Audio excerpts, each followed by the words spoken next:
नमस्कार, आप देख रहे हैं आइडियल एक्सप्रेस। मैं हूं हिमांशु शेखर। बुलेटिन में सबसे पहले बात करते हैं झारखंड कांग्रेस की। झारखंड सरकार में शामिल कांग्रेस कोटे के मंत्रीगण और विधायकगण ने आज अपने शीर्ष नेतृत्व से जाकर दिल्ली में मुलाकात की और इस मुलाकात के दौरान क्या कुछ अहम बातें हुई हैं, इस रिपोर्ट में देखते हैं। प्रदेश कांग्रेस प्रभारी के राजू के साथ प्रदेश कांग्रेस अध्यक्ष केशव महतो कमलेश के नेतृत्व में अखिल भारतीय कांग्रेस कमेटी के अध्यक्ष मल्लिकार्जुन खड़गे, लोकसभा में नेता विपक्ष राहुल गांधी, संगठन महासचिव केसी वेणुगोपाल से मुलाकात की। मुलाकात के दौरान हुई बैठक के क्रम में खड़गे ने संगठन सृजन के तहत चलाए जा रहे अभियान की पूरी जानकारी के राजू एवं केशव महतो कमलेश से प्राप्त किया। श्री खड़गे ने निर्देश देते हुए कहा कि हमें समाज के वंचित तत्व को उनका अधिकार दिलाने के लिए संघर्ष करते रहना है।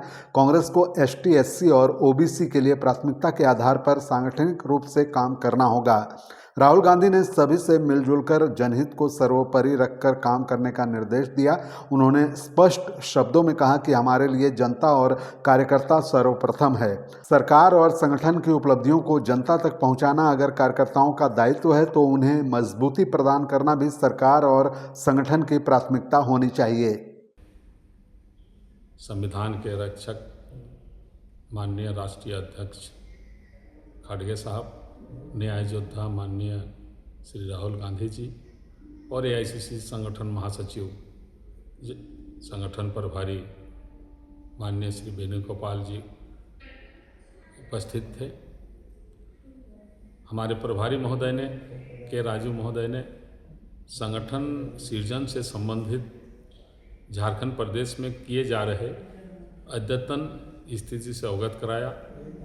जिला कांग्रेस कमेटी, प्रखंड कांग्रेस कमेटी के गठन, मंडल अध्यक्षों की नियुक्ति से लेकर ग्राम पंचायत कांग्रेस कमेटी के गठन, हमारे प्रखंड अध्यक्ष, प्रखंड पर्यवेक्षक और मंडल अध्यक्ष 30 सदस्यीय कमेटी गाँव में जा कर के रात्रि विश्राम कर वहाँ मीटिंग आयोजित कर 12 सदस्यीय प्रखंड कांग्रेस कमेटी गठन करने से संबंधित सारी संगठनात्मक विषयों पर चर्चा की। उसके बाद जो सरकार के कामकाज चल रहे हैं, उन सरकार के क्रियाकलापों में कांग्रेस को ध्यान में रखते हुए कांग्रेस कार्यकर्ताओं को, विधायकों को जो हमारे इश्यूज हैं, खास करके जो हमारा सारना धर्म कोड है, पेशा कानून, एक मॉडल कानून के लिए जो हमारा वर्कशॉप हुआ और हम लोगों ने पेशा कानून पर महामहिम राज्यपाल के सामने धारणा प्रदर्शन किया। ये सारे विषयों पर हाईकमान को हम तो इस दृष्टि से इस नेतृत्व के मुलाकात को अहम माना जा सकता है कि कांग्रेस निश्चय ही आने वाले दिनों में अपने आप को संगठनात्मक तौर पर मजबूत करने जा रही है। बढ़ते हैं अगली खबर की ओर, बात करते हैं बाबा धाम के पहले सोमवारी की, जहां पर भक्तों की भारी भीड़ उमड़ पड़ी है। बाबा भोलेनाथ को जलाभिषेक करने के लिए देवघर की हम बात कर रहे हैं। रविवार देर रात से ही श्रद्धालु कतारबद्ध होकर बाबा के दर्शन और जलार्पण के लिए जुटने लगे थे। सुबह 4:12 से जलार्पण शुरू हुआ, जो लगातार जारी अभी तक है। जिला प्रशासन की सुदृढ़ व्यवस्था के बीच श्रद्धालु सुरक्षित और सुलभ तरीके से अर्घा के माध्यम से जल चढ़ा रहे हैं। उपायुक्त नमन प्रियेश लकड़ा ने बताया कि करीब 2 लाख से अधिक श्रद्धालुओं के जलार्पण करने की संभावना है। श्रद्धालु भी व्यवस्था से बेहद संतुष्ट नजर आ रहे हैं।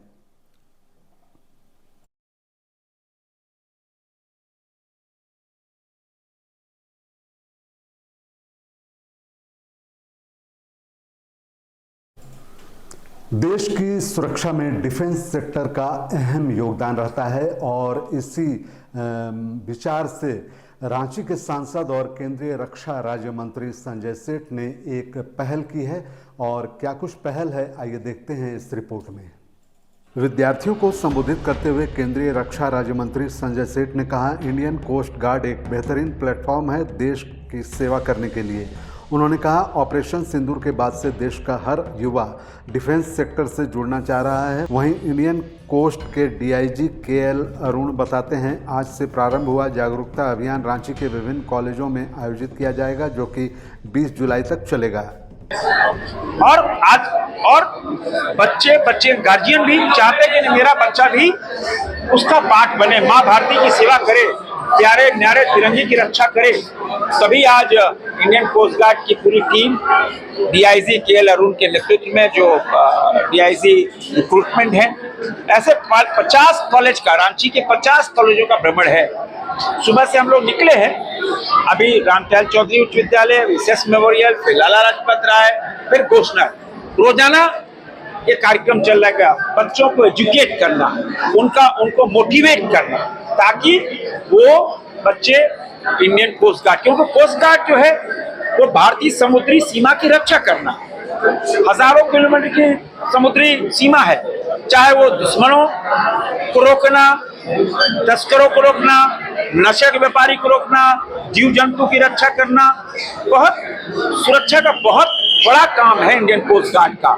इंडियन कोस्ट गार्ड के द्वारा चलाया जा रहा जागरूकता अभियान के पहले दिन युवाओं में काफ़ी उमंग और उत्साह देखा गया। इधर कॉलेज के प्रिंसिपल डॉक्टर बीपी वर्मा बताते हैं कि वर्तमान समय में बेरोजगारी की समस्या है। ऐसे वक्त में इंडियन कोस्ट गार्ड के द्वारा युवाओं के लिए बेहतरीन मौका लाया गया है।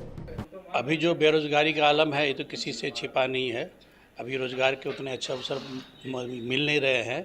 उस समय में भारतीय युवाओं को, बच्चों बच्चियों दोनों को, लड़के और लड़की दोनों के लिए इतने अच्छे अवसर प्रदान करना, अभी आपने सुना होगा डीआईजी जो थे, कमांडेंट थे, वो कितनी सुविधाएं इस सर्विस में मिलेंगी सबके बारे में बता रहे थे।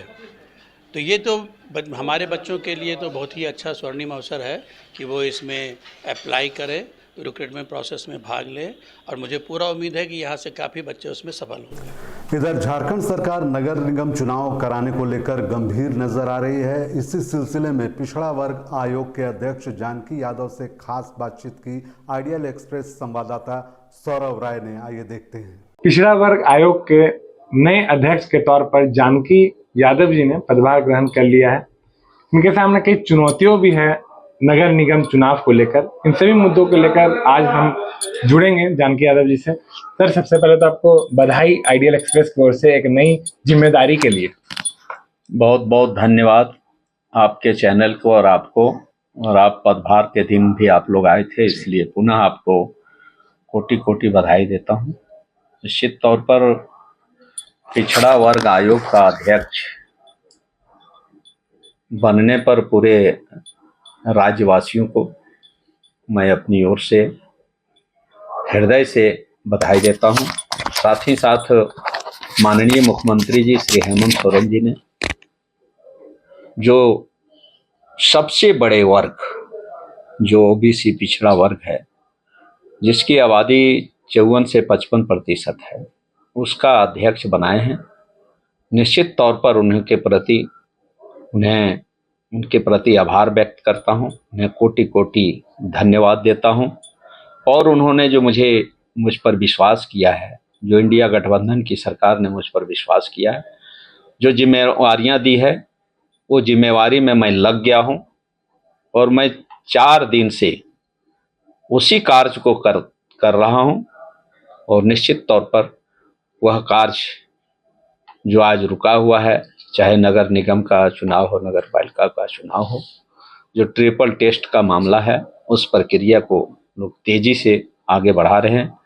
और कल से जिलावार दौरा का कार्यक्रम है और हम लोग बहुत जल्द इस काम को करके आगे बढ़ाएंगे, ताकि जो इंडिया गठबंधन की सरकार है और खास करके माननीय मुख्यमंत्री श्री हेमंत सोरेन जी का सोच है कि जो लोकतांत्रिक संस्था है, जो उनका चुनाव समय सीमा के अंदर हो, और इन्हीं परिस्थितियों के कारण, इन्हीं कारणों के कारण आज चुनाव रुका हुआ है, जहां जल्द से जल्द चुनाव कराने का उन्होंने संकल्प लिया है। इसलिए इस काम को हम लोग को ट्रिपल टेस्ट का कार्य पूरा बहुत जल्द हम लोग करके देंगे और निश्चित तौर पर यहाँ अब नगर निगम का चुनाव होगा। कल से जिलावार कार्यक्रम जो आप लोग शुरुआत करने जा रहे हैं वो कितने दिनों तक चलेगा और इससे कितना अहम मुद्दा हम मान सकते हैं आने वाले नगर निगम चुनाव के लिए, क्या कुछ फायदा मिलेगा? निश्चित तौर पर हम लोग नगर निगम के चुनाव में के लिए ही जा रहे हैं। सिर्फ ट्रिपल टेस्ट का जो रिपोर्ट आए हैं जिलावार, उसकी जाके समीक्षा करना है। उस वार्ड में जाकर के हम लोग को घूमना है, वहाँ के लोगों को हम लोगों ने देखना है कि जो उन्होंने जो रिपोर्ट भेजा है वो रिपोर्ट सही है या नहीं। उसको हम लोग प्रमाणित करके वहाँ जांच करने के बाद प्रमाणित करके और भेजेंगे। एक ही अभी हम लोगों का ये है। और जो पिछड़ा वर्ग आयोग का जो कहीं कहीं बहुत बड़ी बड़ी समस्याएं मिली है उसे भी हम लोग जानने का और समाधान करने का प्रयास करेंगे, क्योंकि यह वर्ग को जो आज आर्थिक, सामाजिक, राजनीतिक और शैक्षणिक स्तर है, आज भी ओबीसी का बहुत पीछे है। इस समाज को हर क्षेत्र में आगे बढ़ाना है। इसके लिए जो भी आयोग कर सकता है उसको करने का काम हम लोग करेंगे, क्योंकि आपने देखा है कि झारखंड जो है वो बिहार से अलग हुआ है और आज भी वहां ओबीसी को 27% आरक्षण मिल रहा है। लेकिन सबसे पहले यहाँ ओबीसी वर्ग को नुकसान हो गया कि आज यहाँ 14% आरक्षण मिल रहा है, जबकि हमारी आबादी यहाँ 54 से 55% है और मेरा आरक्षण घट के 14 हो गया। यह तो पिछड़ा वर्ग, पूरा ओबीसी वर्ग ठगा हुआ महसूस कर रहा है। 27% तो मिलना ही चाहिए, बल्कि आबादी के अनुसार इनका जो हिस्सेदारी है वो आरक्षण इसको मिलना चाहिए। उस पर भी हम लोग काम करेंगे। निश्चित तौर पर ये सारे जो कार्य अभी रुके हुए थे वो कार्य को हम लोग तेजी से करेंगे। एक अंतिम सवाल रहेगा आपसे सर, लगातार बीजेपी एवं तमाम विपक्षी दलों के द्वारा यह आरोप लगाया जा रहा था कि इंडिया गठबंधन नहीं चाहती है, जेएमएम नहीं चाहती है कि झारखंड में नगर निगम चुनाव हो। इस आरोप को आप लोग कैसे देख रहे हैं? ये तो साफ अब आईना के जैसा चमक रहा है। भाजपा क्या कहती है और क्या करती है, वो तो आज भी कहती कि ओबीसी का सबसे बड़ा हितैषी हम ही है और सारा आरक्षण बीजेपी ने यहाँ समाप्त कर दिया। बीजेपी के समय ही यहाँ 27 से 14% पर आ गया। और यह चुनाव का रास्ता अगर यदि जेएमएम नहीं चाहती तो इतनी जल्दी प्रक्रिया से यह जो ट्रिपल टेस्ट का प्रक्रिया जो तेजी से हम लोग कर रहे हैं वो नहीं होता। लेकिन माननीय मुख्यमंत्री जी का मानना है कि हमारा विकास गांव से लेकर शहर तक दिखाई पड़ना चाहिए और जब हमारा चुनाव नहीं होगा तो निश्चित तौर पर शहर का विकास नहीं हो पाएगा। इसलिए गांव का विकास भी तेजी हो और नगर शहर का भी विकास और तेजी से हो, इसलिए निश्चित तौर पर चुनाव कराना सरकार का लक्ष्य है। और यह सरकार इंडिया गठबंधन की सरकार, ये लोग संविधान को मानने वाले लोग हैं, संविधान पर विश्वास है। डॉक्टर भीमराव अंबेडकर के लिखे हुए संविधान को इन लोग मानने वाले हैं, इसलिए चाहते हैं कि लोकतांत्रिक संस्थाओं का चुनाव 5 वर्षों में निश्चित तौर पर हो, इसलिए तेजी से यह प्रक्रिया किया जा रहा है। तो जैसा कि आपने सुना किस प्रकार से जानकी यादव जी का साफ तौर पर कहना है कि इंडिया गठबंधन और जेएमएम के नेतृत्व वाली सरकार यह पहले से भी चाहती थी और इसी का नतीजा है कि इतनी जल्दी से प्रक्रिया शुरू कर दी गई है ट्रिपल टेस्ट को लेकर, ताकि रांची एवं अन्य शहरों का विकास हो सके, नगर निगम का जल्द से जल्द चुनाव हो। आइडियल एक्सप्रेस से संवाददाता सौरभ राय की रिपोर्ट। पेशा कानून अधिनियम को अविलंब लागू करने की मांग को लेकर राज्यपाल महोदय को मांग पत्र सौंपा गया। इस मौके का जायजा लिया सहयोगी नेहा खान ने।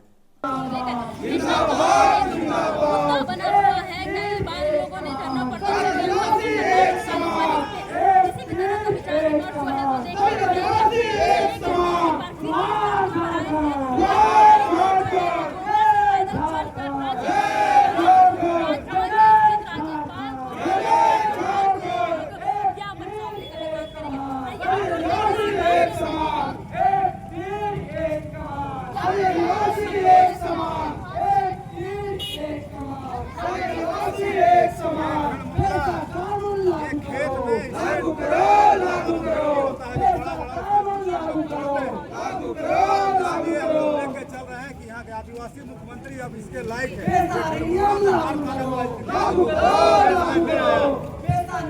लगातार 4 वर्षों से अब पेशा कानून नहीं ला रहे। आदिवासी बचाने रहे, लगातार जल जगह जमीन पर नहीं उठाए, आप आने नीति नहीं ला रहे। दोस्तों, यहाँ पर आदिवासी समाज उग्र की स्थिति में है और ये आदिवासी मुख्यमंत्री आदिवासी विरोधी हो गया है और आने वाले दिन में हम लोग इसका जोरदार प्रदर्शन करेंगे। कानून है जो है वो एक मुद्दा बना हुआ है कहीं ना कहीं। कई बार आप लोग सड़कों पे आए, कई बार आप लोगों ने इसकी मांग की है, पर फिर भी कहीं ना कहीं आप लोगों ने लगता है कि पीछे रह गए। इसकी मांग पर अब तक गौर क्यों नहीं किया गया है जब आदिवासियों की ही सरकार है? तो देखिए, ये आदिवासी के भले ही सरकार है, लेकिन ये दलालों से घिरा हुआ सरकार है और ये जल जंगल जमीन को पूरा बेच देना चाहता है। यहाँ का मुख्यमंत्री पूरा खनन व्यवस्था को नष्ट करने का साजिश है, इसलिए पूरा व्यवस्था खत्म। पहला चीज़ तो रूढ़ी प्रथा जो है आदिवासी समाज का जो पारंपरिक व्यवस्था है उसको भी खत्म करने का षड्यंत्र है और एक विशेष समुदाय को लाभ देने के लिए जब पेशा कानून ये सरकार नहीं ला रही है, उसी के विरोध में आज हम लोग पैदल मार्च करके वहाँ मैं राज्यपाल महोदय से हम लोग ज्ञापन तौर पर पेशा कानून लागू करने का हम लोग मांग करेंगे। हमारे साथ यहाँ पे हम उनसे बात करेंगे जो कि गोमला से पैदल चलकर रांची पहुंची है।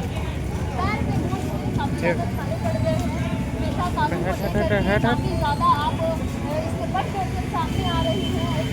चेहरा भी आपका बहुत ज्यादा निखर सकता है। क्या कुछ कहने खाना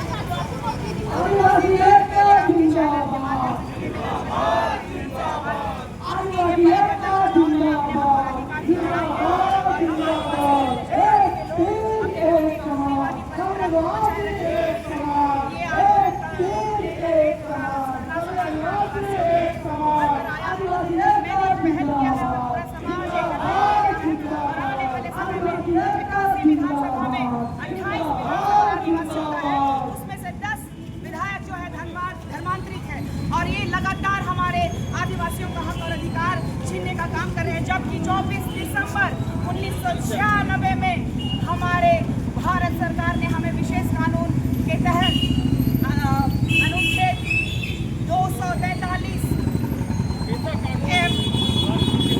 और बी के तहत ये निर्णय लिया गया कि हमारे रूढ़िवादी परंपरागत रीति रिवाज मानने वालों का संरक्षण किया जाएगा, उनको एक विशेष अधिकार दिया जाएगा। लेकिन धरातल में हमारे झारखंड में नहीं उतरा है, जबकि सबसे ज्यादा बहुत क्षेत्र हमारा झारखंड है, 5वीं अनुसूची में अंतर्गत आता है।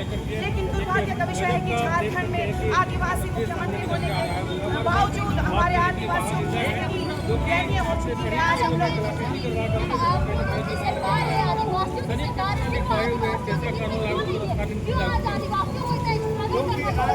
चूंकि धर्मांतरित लोग हावी हो चुके हैं उन पे, सबको अपना अपना अधिकार और हक मिला हुआ है। भारत के संविधान ने दिया है कि किसी भी जाति और धर्म को मान सकते हैं, लेकिन इसका मतलब ये नहीं है कि आप जो विशेष कानून जो बना है, जो विशेष अनुच्छेद जो दिया गया है हमारे झारखंड को, धरातल में कोई भी अपना एक भी काम दिखाई नहीं दे रहा है। जिससे कि हमारे झारखंड ग्रस्त है। कहा जाए तो हमारे झारखंड के माननीय मुख्यमंत्री बीमार चल रहे हैं, वो समझ लीजिए कि हमारे झारखंड पैसे नहीं हो रहे, इसका मतलब है कि झारखंड को छीनने का काम कर रहे हैं। लगातार हमारी जमीनें जा रही है, हमारा अधिकार जा रहा है, हमारी परंपरा को खत्म किया जा रहा है। ये सिर्फ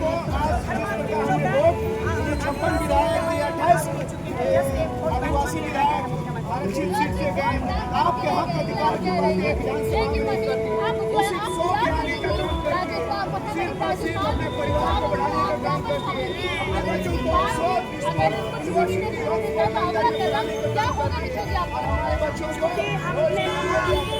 विधानसभा में विधायकों के बीच 28 जो विधायक है हमारे आदिवासी मुसलमान 10 लोग हैं। तो आप सोच सकते हैं कि हमारा विकास किस दिशा में जा रहा है। आज के हम लोग को जब हमारे लोग बीमार होते हैं तो 4 महीने लेकिन हॉस्पिटल पहुँचते तक उनकी मृत्यु हो जाती है। ये हमने देखा कि हमारे आदिवासी भाई बहनों को आज भी बनाने के लिए और कपड़ा पहनने के लिए नहीं है, अच्छे घर नहीं है। हम लोग नहीं चाहते हम लोग अच्छा घर हो, हम नहीं चाहते हैं कि हम लोग विकास हो, ऐसी बात नहीं है। लेकिन हम लोग चाहते हैं कि हमारी रूढ़िवादी परंपरा, हमारा जो हक है, हमारा अधिकार है, दूसरे लोग ना खाएं। संविधान को बदलने वाले लोग लगातार संविधान बदलते आए हैं। आज सरना को चिल्ला रहे हैं, लेकिन वर्तमान की गठबंधन की सरकार है वो 1961 का जब जनगणना हुआ था। उधर भारत के नागरिक उड्डयन और इस्पात मंत्रालय के कैबिनेट मंत्री ज्योतिरादित्य सिंधिया ने सोमवार को सोशल मीडिया प्लेटफॉर्म एक्स पर पोस्ट कर जानकारी दी कि यूनिफाइड पेमेंट्स इंटरफेस यानी यूपीआई अब दुनिया का top real time payment system बन चुका है। उनके द्वारा साझा किए गए यूपीआई आंकड़ों के अनुसार 650.26 मिलियन डेली ट्रांजैक्शन काउंट के साथ यूपीआई ने वीज़ा को पीछे छोड़ दिया है, जहां वीज़ा के लिए ये आंकड़ा 639 मिलियन दर्ज किया गया है। उन्होंने कहा कि भारत का डिजिटल पावर हाउस यूपीआई दुनिया भर में रियल टाइम पेमेंट सिस्टम को लेकर पहले पायदान पर पहुंच चुका है, जो कि प्रधानमंत्री नरेंद्र मोदी के नेतृत्व में एक और परिवर्तनकारी उपलब्धि है। उन्होंने जानकारी देते हुए बताया कि यूपीआई का इस्तेमाल वर्तमान में 7 देशों में होता है, जिनमें सिंगापुर, संयुक्त अरब अमीरात यूएई, फ्रांस, भूटान, नेपाल, श्रीलंका और मॉरिशस शामिल हैं। इसके अलावा कुछ अन्य देश भी यूपीआई को अपनाने को लेकर साझेदारी आगे बढ़ाने पर विचार कर रहे हैं। बिहार में होने वाले विधानसभा चुनाव को लेकर राजनीतिक हलचल तेज है, वहीं इसका असर झारखंड में भी देखने को मिल रहा है। इसी पूरे मसले को लेकर आइडियल एक्सप्रेस संवाददाता सौरव राय ने राजद के झारखंड प्रभारी जयप्रकाश नारायण यादव से बातचीत की। आइए देखते हैं। आगामी कुछ महीनों के अंदर बिहार में विधानसभा चुनाव होने को है, जिसका असर झारखंड की राजनीति में भी दिख रहा है। इसी बीच हमारे साथ विशेष तौर पर बातचीत करने के लिए मौजूद हैं आरजेडी के वरिष्ठ नेता, पूर्व मंत्री सह झारखंड प्रभारी जयप्रकाश नारायण यादव जी। सर, सबसे पहले तो आपका स्वागत है आइडियल एक्सप्रेस में। बताएं। आपसे हम जानना चाहेंगे कि बिहार में चुनाव है, एक बड़ा सवाल आ रहा है झारखंड की राजनीति को लेकर कि झारखंड में 3 दल आरजेडी, जेएमएम और कांग्रेस सहयोगी दल है, महागठबंधन की सरकार बनी हुई है। क्या यही गठबंधन बिहार में देखने को मिलेगी या सिर्फ आरजेडी और कांग्रेस ही मजबूती से बिहार में चुनाव लड़ेगी? हम लोगों का एक लक्ष्य है, एक निशाना है, एक संगठित ताकत है। जैसे झारखंड प्रदेश में माननीय हेमंत सोरेन जी के नेतृत्व में भाजपा को उखाड़ फेंकने का काम किया, खटिया बटिया खड़ा करने का काम किया, और आज माननीय हेमंत सोरेन माननीय मुख्यमंत्री जी के नेतृत्व में बेहतरीन जो है सरकार झारखंड में चल रही है। हम लोग विचार वाला पार्टी हैं, सिद्धांत वाला पार्टी हैं, और हम सभी एक हैं। इंडिया गठबंधन, उसमें कोई अंतर नहीं है, और सब हम लोग मिल के बिहार का भी चुनाव लड़ेंगे। सब जो है एक मुश्त होकर लड़ेंगे, और जो वहाँ कुशासन है, महाजंगल राज है, जहाँ रोज़ हत्या हो रहा है, लूट हो रहा है, बलात्कार हो रहा है, स्थिति बद से बदतर है। यानी यह कौन युग की तुलना किया जाए, बिहार का, देश का कोई ऐसा स्टेट नहीं है जहां इस कदर से जो है दिन दहाड़े राजधानी में हत्या होती है, माननीय मुख्यमंत्री के आवास के सामने हत्या होती है, माननीय मंत्री जी के आवास के सामने हत्या होती है, और सरकारी अधिकारी और पुलिस महकमा के सामने जो है हत्या हो जाती है। आज नौजवान की हत्या हो रही है, छात्र की हत्या हो रही है, किसान का हो रहा है, व्यवसायी की हत्या हो रही है, आज जो है टीचर की हत्या हो रही है, वकील की हत्या हो रही है। यानी संपूर्ण बिहार जो है आज अपराधियों का जो है चारागाह बन गया है, उसका घर बन गया है। और बिहार में हम एक साथ चुनाव लड़ेंगे, इंडिया गठबंधन, उसमें कोई अंतर नहीं है। जो सवाल आपने किया, फिर पूछने की उसमें आवश्यकता नहीं है। और भाजपा और उसे संगठित ताकत को उखाड़ फेंकने का काम करेंगे, और 2025 का चुनाव में जनता का आशीर्वाद माननीय तेजस्वी प्रसाद यादव जी के साथ होगा। वो बिहार के मुख्यमंत्री होंगे और भाजपा का सफाया होगा। बिहार में एक तरह से, जैसा कि आपने कहा कि बिहार क्राइम कैपिटल बनते जा रहा है, लगातार आपराधिक घटनाएं घट रही है, लेकिन जहां बीजेपी के नेताओं से सवाल किया जाता है तो उनका साफ तौर पर बयान देखने को मिल रहा है कि जहां घटनाएं हो रही है तो उसी तर्ज पर अपराधियों को पकड़ा भी जा रहा है, FIR दर्ज की जा रही है। इस बयान को आप लोग कैसे देख रहे हैं? तर्क आपको अच्छा लगता है? ये आप जो सवाल किए बताइए, आप ही जो है अच्छा लगता है? जो शासन में है, जो सत्ता में है, जिन्हें जो है शक्ति दिया गया है, पावर दिया गया है, उस पावर का आज जो है कोई डर और भय जो है अपराधियों को नहीं है। अपराधियों का साम्राज्य है, अपराधियों का बोलबाला है। लगता है कि सत्ता का कोई जो है इकबाल नहीं है, अपराधियों का इकबाल बिहार में है। और आज समाज का हर वर्ग जो है डरा हुआ है। और इसीलिए जब गरीबों का राज आया, दलितों का राज आया, पिछड़ों का राज आया, उपेक्षित लोगों का राज आया, अकलियत का राज आया और समाज में ऊंची वर्ग के जो है जो समाजवादी आंदोलन से जुड़े हैं उसका राज आया, तो पिल्ली चमक गया सामंतों का, जमींदारों को, कि माननीय लालू प्रसाद यादव ने गरीबों को आवाज़ दिया, बोली दिया, शक्ति दिया, कुर्सी पर बैठने का हिम्मत और सहारा और ताकत दिया। और उस समय कह दिया गया कि जंगल राज है। और आज जो है सुबह उठते हैं तब प्रेस वाला कहते हैं कि ये एक हत्या फिर हो गया, शाम होते होते कहता 7 हत्या हो गया। कोई एक दिन का सिलसिला नहीं, सारा जो है सभी दिखा रहा है कि ये बिहार जो है देश का अपराधियों का साम्राज्य और चारागाह और केंद्र बिंदु सेंटर पॉइंट कोई है देश का अपराधियों का, क्रिमिनलों का और हत्या का, तो वो बिहार है। एक अंतिम सवाल रहेगा सर आपसे, इलेक्टोरल वोटर लिस्ट को लेकर लगातार आप लोग सवाल उठा रहे हैं, इसको क्या कुछ त्रुटियां है? आरजेडी क्या मानती है इलेक्टोरल वोटर लिस्ट को लेकर जो बिहार में बिहार सरकार और चुनाव आयोग के द्वारा स्थापित की जा रही है?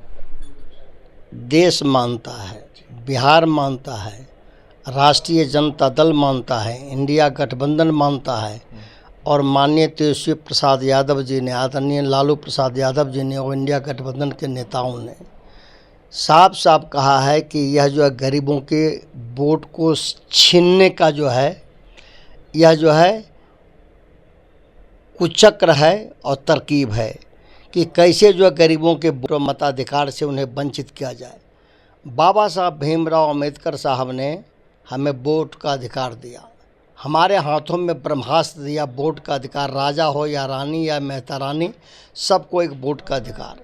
आज गरीबों के वोट को अधिकार को छीनने वाला आरएसएस है, मनुवादी है, बीजेपी है, उसके साथ रहने वाले लोग हैं। आज जो चौवा नहीं हिलता है। अब जो है कोई प्रवासी मजदूर है, कोई जो है विदेशों में काम कर रहा है, वो 20 दिन में कहाँ से जो है प्रमाण पत्र लावेगा, कहाँ से जाति प्रमाण पत्र लावेगा, कहाँ से जो है आकर के जो है वीसा और जो है पासपोर्ट लेकर के जो यहाँ आवेगा। लगातार सभी इंडिया गठबंधन के नेताओं ने लड़ने का काम किया है और अंत जो है सुप्रीम कोर्ट ने भी कहा है कि चुनाव आयोग को ये अधिकार किसने दिया है कि आप मतदाता सूची में क्या हो है, इसको आप देखिएगा। आपको तो इलेक्शन करवाना है और जो है इसके लिए जो है गृह मंत्रालय है और इसके लिए जो है कि पूरी की पूरी संस्था बैठी हुई है और जो है आधार कार्ड में आँख का पुतली लिया गया, उससे भी बड़ा कोई जो है पहचान पत्र होगा और आधार कार्ड को अब रिजेक्ट कर रहे हो। इसलिए यह जो है गरीबों के साथ अन्याय है, मताधिकार और हक छीनने का कुचक्र है, जिसे कभी बिहार की जनता बर्दाश्त नहीं करेगी, लोकतंत्र प्रेमी बर्दाश्त नहीं करेंगे, संविधान को मानने वाले बर्दाश्त नहीं करेंगे, संसदीय लोकतंत्र में विश्वास रखने वाले लोग कभी इसे बर्दाश्त नहीं करेंगे। अंततः जीत जो है हमारी हो। जैसा कि आपने देखा किस प्रकार से इनका कहना है कि बिहार में जो इलेक्टोरल वोटर लिस्ट जबरन स्थापित की जा रही है वो एक अन्याय है, जिसको लेकर बिहार और देश एकजुट है, इंडिया गठबंधन एकजुट है। आइडियल एक्सप्रेस से संवाददाता सौरभ राय की रिपोर्ट। इस बुलेटिन में फिलहाल इतना ही। बने रहिए आइडियल एक्सप्रेस के साथ। मुझे दीजिए इजाजत। नमस्कार।